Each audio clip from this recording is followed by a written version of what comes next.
Bienvenidos a Diálogo Bíblico.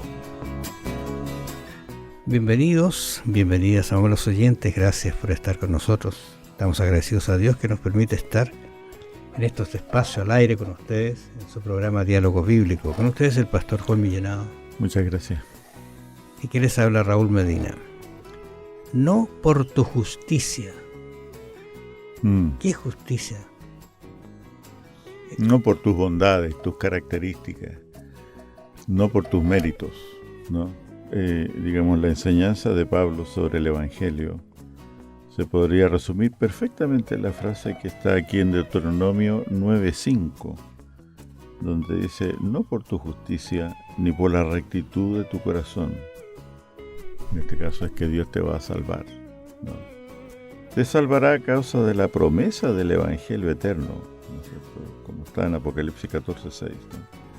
Y eso es una promesa que no fue dada conforme a nuestras obras, sino según el propósito de Dios y de su gracia, como fue manifestado en nuestro Señor Jesucristo. Así que aquí nunca ha habido, digamos, mérito, ¿no? Una causal en el hombre, en su pueblo. No, siempre todo está en el corazón de Dios, que amó a su pueblo y lo salvó. Sigo pensando en este Egipto. Si uno quisiera acercarse un poquito más en detalles, qué es lo que hacían, qué hablaban, qué comían, qué días trabajaban, qué días no trabajaban. O sea, era una cuestión realmente complejo ese. O sea, no tenía ningún mérito como para que Dios los amara y los sacara. Por eso es que Romanos 4:13 dice, porque, ¿qué dice la Escritura? Hablando del concepto de Abraham, dice: creyó Abraham a Dios y le fue contado por justicia. Vuelvo a retomar el tema. Abraham, ¿qué hizo? Creyó. Y quizás ese concepto a lo mejor uno lo conversa, lo habla. Lo único que tienes que hacer es creer. ¿Pero qué significa creer? Ver donde no aparece nada, porque Dios dice que hay. Mirar el futuro, ¿no es cierto? Aunque esté el mar tormentoso, Dios puede pasar y dejarnos libres de ese mar tormentoso.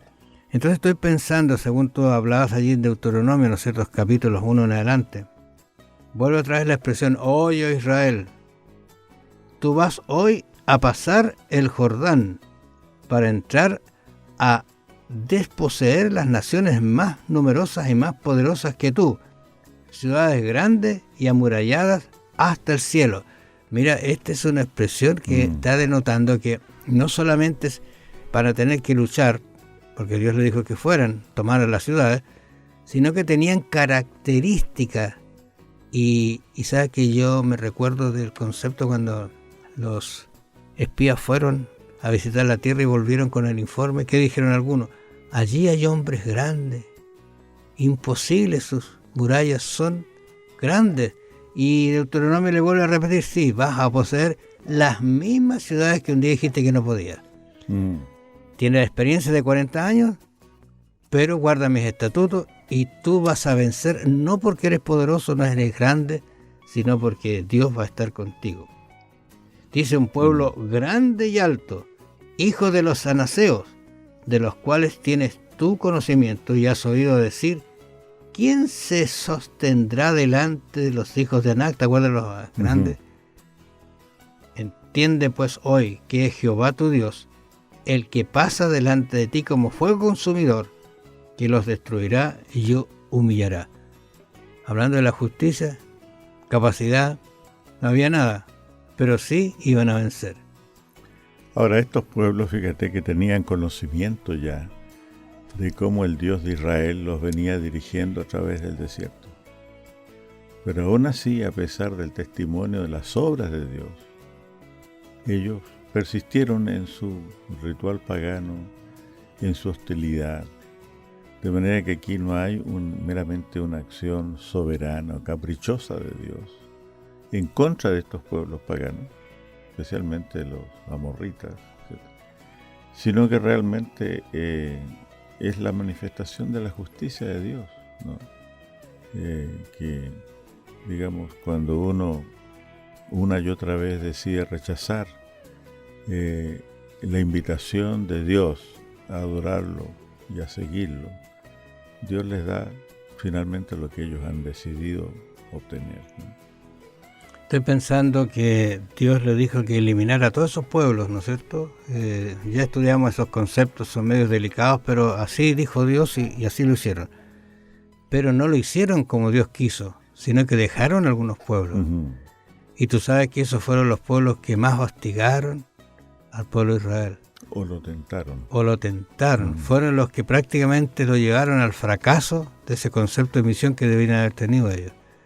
O sea, cuando uno no obedece a Dios, de acuerdo a los conceptos que nos parezcan medios extraños, tomamos un camino equivocado. Y quizás, y eso no lo digo para nadie, ni lo deseo para nadie, quizás nos quedemos vagando en el desierto y no entrar. Y en el desierto fue la muerte de toda esta gente. Entonces, mirando este contexto acá, entiende pues hoy que es Jehová tu Dios el que pasa delante de ti. Ujú. Y ese concepto está arraigado en una fe como la tuvo Abraham, que salió sin saber a dónde iba, pero llegó donde Dios le había dispuesto. Así que no por la justicia, por tu justicia, sino por los méritos de Cristo. Y hoy día nosotros tenemos que recurrir, vamos a decir así, al Calvario.